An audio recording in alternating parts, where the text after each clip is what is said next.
리포트 브리프입니다. 개장 전에 중요한 리포트들 함께 살펴보겠습니다.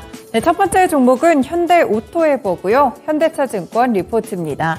구조적인 성장을 입증한 서프라이즈 실적을 보여줬는데요. 구체적으로 2분기 영업이익은 527억 원으로 전년보다 83.4% 이상 증가했습니다.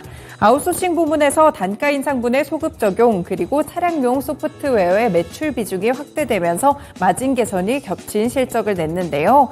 지금 차량용 소프트웨어의 매출 비중이 상당히 증가하고 있습니다. 현재 22%까지 올라온 상황이고요. 향후에도 내비게이션이나 자율주행, HD 정밀 지도를 통해서 계단식의 매출 급증이 기대되고 있습니다. 레벨 3 자율주행 상용화가 임박한 가운데 차량용 소프트웨어는 구조적인 성장 초입기에 와 있다고 지적했는데요. 엔터프라이즈 IT 부문도 캡티브 수주 증가와 이 단가 인상까지 겹치면서 현재 이익에 대한 기여도가 상당히 증가하고 있습니다. 이에 따라 목표 주가는 20만 원까지 상향 조정했습니다. 네, 두 번째 종목은 이노션입니다. NH투자증권 리포트고요. 든든한 캡티브라면서 주요 고객사를 짚어줬는데요. 일단 2분기 영업이익은 417억 원으로 전년보다 61% 증가하면서 어닝 서프라이즈 실적을 기록했습니다. 현대차 계열사 중심의 안정적인 외형 성장이 두드러지면서 판관비에 대한 증가를 상쇄해냈고요. 여기에 해외에서도 신차 휴가와 빅캡티브 캠페인의 회복세가 나타났습니다. 현재 더딘 광고에 대한 회복세들은 이미 주가에 선반영됐다고 봤고요. 대부분의 우려들이 없는 상태에서 오히려 업황 회복 없이도 인력 투자 효과가 드러나고 있다는 점에 주목했습니다.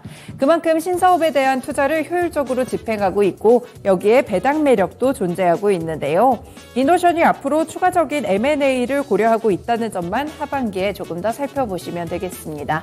현 구간에서는 목표 주가 58,000원까지 상향 조정했습니다. 네, 다음 종목은 WCP입니다. 신한투자증권 리포트고요. 이제는 북미 쪽의 훈풍이 시작되고 있는데요. WCP는 2분기 영업이익이 167억 원으로 전년보다 14% 증가하면서 컨센서스에 부합하는 실적을 냈습니다. 소형 원통형 전지가 예상보다 부진했지만 전기차 수요가 빠르게 급증하고 있다는 점이 실적을 상쇄해줬는데요. 신규 7에서 8라인도 내년 상반기 가운데 본격적으로 양산을 시작할 것으로 보입니다. 그리고 어제 나왔던 공시 내용에 조금 더 집중하고 있는데요. 지금 W스코프 장기 공급 계약 MOU를 체결했습니다. W스코프 충주 공장은 향후 5년간 삼성 SDI에 분리막을 납품하게 되는 MOU를 체결한 것인데요. 이 전기차량으로 필요한 물량이고 국내와 북미를 포함해서 기타 지역까지 사용될 것으로 보입니다. 여기에 대한 공시를 증권가에서는 북미를 중심으로 한 신규 수준의 문이 열렸다고 평가를 해줬고요. 신규 고객의 확보가 확인되면 캐파와 실적 추정치를 높일 수 있기 때문에 이에 따라 목표 주가도 10만 5천 원까지 상향 조정했습니다. 네, 마지막 종목은 아프리카TV고요. 유진투자증권에서 리포트를 냈습니다. 변곡점이라고 분석했는데요. 일단 2분기 영업이익도 236억 원으로 전년보다 2%가량 증가하면서 이번에 컨센서스를 상회하는 실적을 냈습니다. 플랫폼 매출액이 아르프와 월간 이용자 수의 상승으로 역대 최대치를 기록하고 있고요. 광고 매출 역시나 업황 대비 견조하게 성장하고 있습니다. 현재 플랫폼 광고는 비용 효율이 높은 신규 상품을 중심으로 광고주의 수요가 늘고 있는 구간인데요.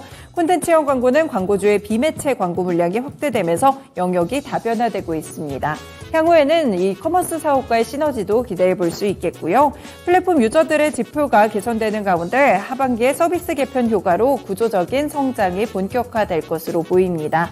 연말에는 베트남을 시작으로 글로벌 시장까지 확대될 것으로 기대되고요. 이에 따라 목표 주가도 12만 원까지 상향 조정했습니다. 네, 마지막 종목은 FNF입니다. KB증권 리포트고요. 하반기부터는 브랜드 포트폴리오가 다각화될 것으로 보이는데요. 일단 2분기 영업이익은 1,101억 원으로 전년보다 16% 증가하면서 컨센서스에 부합했습니다. 다만 부진한 부분들이 몇 곳 있었는데요. 일단 MLB 코리아의 경우에는 면세 매출이 하락했고요. 디스커버리는 기조부담이 워낙 높기 때문에 전년 동기 대비 매출이 8%가량 빠졌습니다. 중국에서도 오프라인 매출이 분기 대비 좋지 않았는데요. 그래도 이제 하반기에는 듀베티카와 수프라가 중국 시장에 진출할 예정입니다. 이 두 브랜드 모두 한 20개 정도의 매장을 낼 것으로 보이는데요. 2분기 국내 첫 매장을 연 세르지오 타키니도 하반기에 이커머스와 오프라인을 중심으로 이 매출처를 확대할 것으로 보입니다.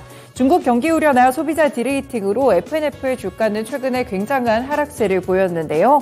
다만 하반기 브랜드 포트폴리오 다각화를 통해서 성장 모멘텀을 이어갈 수 있을 것이라고 봤습니다. 실적이나 최근의 우려감들을 반영한 주가 계산에서 목표 주가는 16만 원까지 하향 조정했습니다. 네, 오늘도 이렇게 5가지 리포트 먼저 살펴봤습니다. 리포트 브리프였습니다.